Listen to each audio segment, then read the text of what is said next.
हैं अभी हैं, क्या पता आने वाले क्षण में हम रहेंगे या नहीं रहेंगे।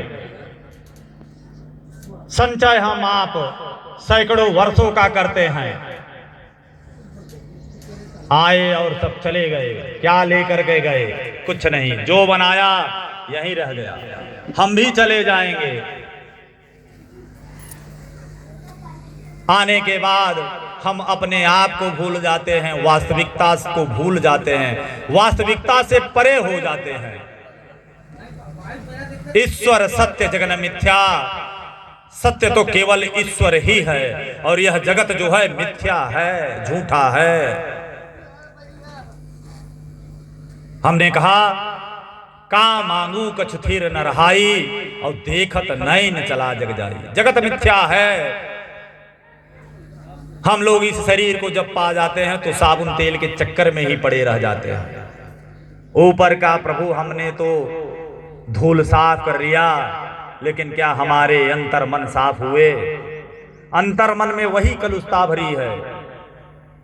हम अपने जो हमारे स्वजन हैं हम उनको ही नहीं देखना चाहते हैं, जो हमारे अपने हैं हम उनको ही हड़पना चाहते हैं और उस परमपिता को भूल जाते हैं। प्रभु वास्तविक मंजिल को हम भूल जाते हैं। गोस्वामी तुलसीदास जी ने इसी बात को लिखा कि फिरता सदा माया कर प्रेरा, काल कर्म स्वभाव गुण घेरा, फिरता सदा। प्रभु जी हम आप आते तो हैं लेकिन माया के चक्कर में पड़ जाते हैं।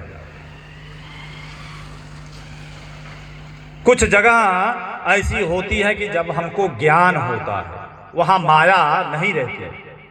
पहला सर्वप्रथम आप समझिए कि जब गर्भस्थ शिशु पैदा होता है, बाहर आता है, तो परमात्मा से उसका साक्षात्कार होता रहता है। गर्भ में और गर्भ के बाहर जब शिशु पैदा होता है तो ध्यान दीजिएगा कि परमात्मा से साक्षात्कार होता है।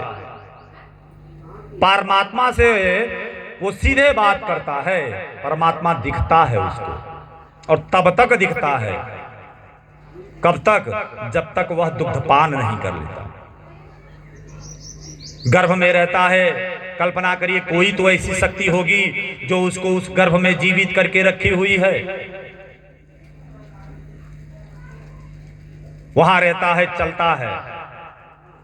माताएं सब जानती हैं कि गर्भस्थ शिशु चलता है गर्भ में, और जब कभी उसका चलना बंद हो जाता है तो माताओं को असह्य पीड़ा होने लगती है। वहां से बाहर नहीं निकलना चाहता वो, परमात्मा से कहता है कि मुझे बाहर मत भेजो। परमात्मा जब उसको बाहर निकालते हैं, इस असार संसार में निकालते हैं, तो रोता है कि मुझे कहां भेज दिया। लेकिन जैसे ही मैया अपना दुग्धपान कराती हैं, वैसे ही माया बलवती हो जाती है। वह जीव माया के वशीभूत हो जाता है, तब वह इस लौकिक संसार में आ जाता है। तब वह जैसे ही दुग्धपान करता है, वह माया के वशीभूत होकर के ज्ञान में पड़ जाता है कि यह मेरी माता है, जननी है। तब वह माँ, पिता, भाई, बंधु, संसार के सुख दुख का अनुभव करने लगता है।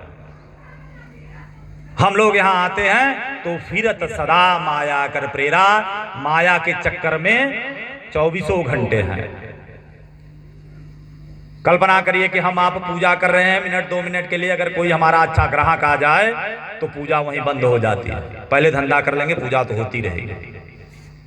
जिसने सब कुछ दिया, जिसके कारण हमारा अस्तित्व है, जो हमारी सांसों को चलाता है, हम उसकी पूजा रोक देते हैं और लौकिक संसार की पूर्ति करने चले जाते हैं। यह शरीर जो है प्रभु वास्तव में परमात्मा इसलिए देता है कि आप ऐ जीव, तुम संसार में जाकर के मानव शरीर तुमको इसलिए दिया जा रहा है कि तुम्हारे पास बुद्धि है, विवेक है, हाथ है, पैर है, तुम उनसे मेरी पूजा अर्चना करो, मेरी वंदना करो, मुझे कभी भुलाओ नहीं। और जब तुम मुझे नहीं भुलाओगे तो मैं तुम्हारा साथ कभी नहीं छोड़ूंगा। लेकिन हाय रे अभागा जीव, यहां आने के बाद सब कुछ भूल जाता है। गोस्वामी दास जी ने लिखा, एहि तानकारा फल विषय न भाए, स्वर्ग स्वल्प अंत दुखदाई, नरता न पाए, विषय मान देहि, पलटे सुधाते सठ विसले, नरता न पाई। बड़ी अच्छी बात गोस्वामी दास जी ने लिखी कि नरता न पाई। नर का शरीर पाकर के, मानव शरीर पाकर के हम विषय में लिप्त हो जाते हैं, संलिप्त हो जाते हैं। इससे हम अपने वास्तविक लक्ष्य से दूर हो जाते हैं और अपने हाथों से, गोस्वामी दास जी ने लिखा कि पलटी सुधा, परमात्मा ने जो अमृत रूपी यह शरीर दिया कि इससे तुम मेरा यजन और भजन करके अमृत प्राप्त करोगे, तो हमारे हाथ में जो अमृत मिला उसको हम उलट दे रहे हैं, पलट दे रहे हैं, गिरा दे रहे हैं जमीन पे। और क्या ले रहे हैं? इस विषय रूपी विष का पान कर रहे हैं, वासनाओं का पान कर रहे हैं। लोभ, दाम, दंड, भय के चक्कर में पड़े हैं और स्वर्ग जाने का, मोक्ष पाने का रास्ता भूल जा रहे हैं। प्रभु जी, अगर मानव शरीर मिला है तो हमारा यह परम कर्तव्य है कि हम उस परम पिता परमेश्वर के यश का गुणगान करें, उसका यजन करें, उनका मनन करें, उनका पूजन करें, उनकी वंदना करें और उनका धन्यवाद अदा करें कि हे प्रभु, आपकी बड़ी कृपा जो आपने मुझे यह शरीर दिया, मानव शरीर दिया, अन्यथा अन्य जीवों की भांति क्या पता किस योनि में जाते, कीड़े मकोड़े होते, पशु पक्षी होते या कोई हिंसक जीव होते और दर दर भटकते एक जंगल से दूसरे जंगल, क्षुधा से व्याकुल होकर के, पिपासा से व्याकुल होकर के, भूख प्यास से व्याकुल होकर के घूमते रहते। लेकिन आपकी बड़ी कृपा है कि यह मानव शरीर दे करके आपने कृपा की, कम से कम ज्ञान दिया, हम अपनी भूख को शांत कर सकते हैं, अपनी प्यास को शांत कर सकते हैं। ये आपकी बड़ी कृपा है प्रभु जी। मानव शरीर पाने के बाद भी अगर हम अपना मोक्ष न कर सके, उस परमात्मा के माध्यम से उसको याद करके, उसकी पूजा अर्चना करके हम अपना जीवन सफल न कर सके तो बेकार है यह मानव शरीर। गोस्वामी दास जी ने कहा, जौन तरे भव सागर नर समाज यस पाय, सोकृत निंदक मंद मते आत्माहन गति जाय।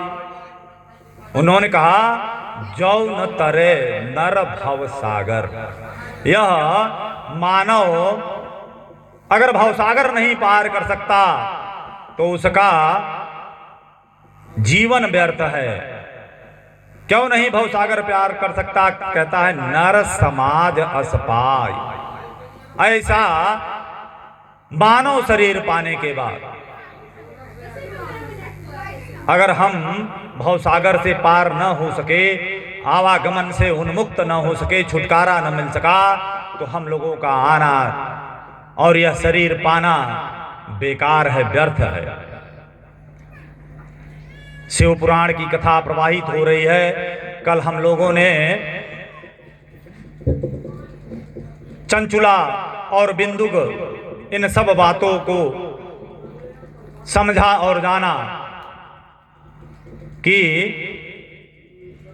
बड़े से बड़ा पापी भी इस शिव पुराण की कथा का श्रवण करने से पुण्यात्मा हो जाता है, उसके सारे पाप नष्ट हो जाते हैं। क्यों? क्यों कि वह साक्षात परम ब्रह्म है।